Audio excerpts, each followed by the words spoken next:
Graça e paz.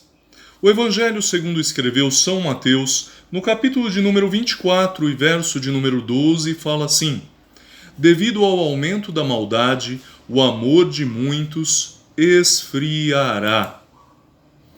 Na live de hoje nós vamos abordar a injustiça social.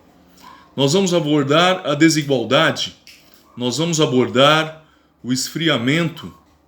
E nós vamos falar sobre exemplos de fé. Veja, estava lendo sobre o Papa Paulo VI. Paulo VI foi antecessor de Karol Wojtyła. Karol Wojtyła foi o João Paulo II. Este Papa promoveu melhorias nas relações entre protestantes, católicos, ortodoxos, anglicanos, e isso resultou em diversos encontros e acordos históricos. Dele vem a inspiração que eu trouxe para essa meditação. Concordamos nós todos que a injustiça social ela anda correlata à natureza do pecado. Vamos aqui rapidamente falar dessas injustiças, da desigualdade social, do assistencialismo social tão necessário, tão complexo e falho no contexto religioso, social e governamental dos nossos dias. Se seus representantes eleitos conduzem bem os recursos aos mais necessitados, se sua comunidade religiosa cuida bem das viúvas, dos órfãos, tem asilos, orfanatos, escolas, se você é um exemplo de ação social, essa não é uma live para você. Só quero lembrá-lo que obras sociais são consequência de uma fé viva e salvífica. Resumindo, obras não salvam. Outro esclarecimento que quero deixar claro é que não fazemos parte de nenhum movimento social, posicionamento político. Não falo em nome da teologia da libertação, missão integral, ideologias humanas ou cartilhas políticas. Eu falo com posicionamentos como cristão que não se conforma com o pecado e com as suas consequências na vida do ser humano, segundo a palavra de Deus. A análise da realidade nos passa a impressão de estarmos abordando um problema que é estritamente socioeconômico.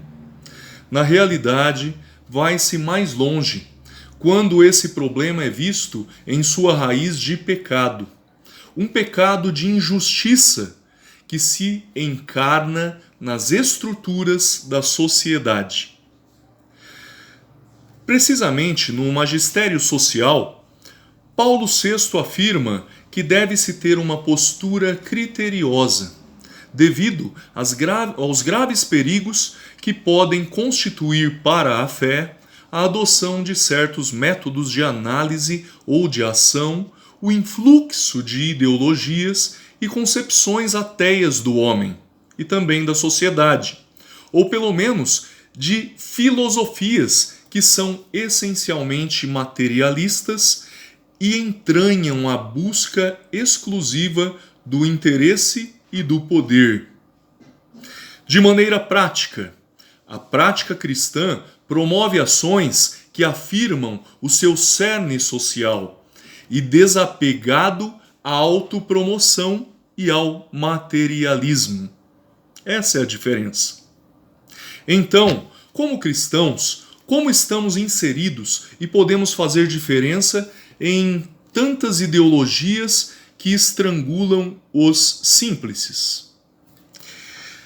Em algum lugar, os cristãos se encontram lá reduzidos ao silêncio, considerados como suspeitos pelo sistema e mantidos, por assim dizer, à margem da sociedade, enquadrados sem liberdade num sistema político totalitário. Em outros, são uma fraca minoria, cuja voz dificilmente se faz ouvir. Inclusive em nações onde se dá à igreja seu lugar, Às vezes, de maneira oficial, ela mesma se vê submetida aos embates das crises que faz estremecer a sociedade. E alguns de seus membros se sentem tentados de apresentar soluções radicais e violentas, das quais julgam poder esperar resultados mais felizes. Alguns cristãos, inconscientes das injustiças atuais, se esforçam por manter a situação estabelecida. Outros se deixam seduzir por ideologias revolucionárias que lhes prometem com cinismo um mundo definitivamente melhor.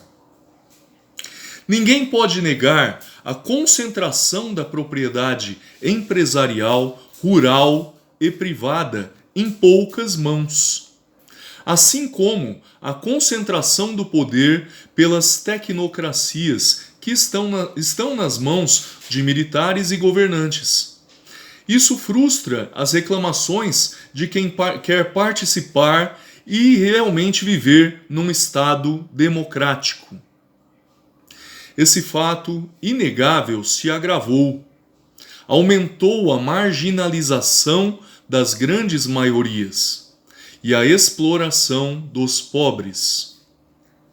Frente a sistemas falhos e enraizados no pecado, está o cristão, eu, você, e a igreja, que, para afirmar seu status essencial, deve servir de exemplo maior e fazer a diferença para alcançar a todos, mudando o coração do ser humano com a mensagem de amor do Evangelho, que não esfriou em seus corações.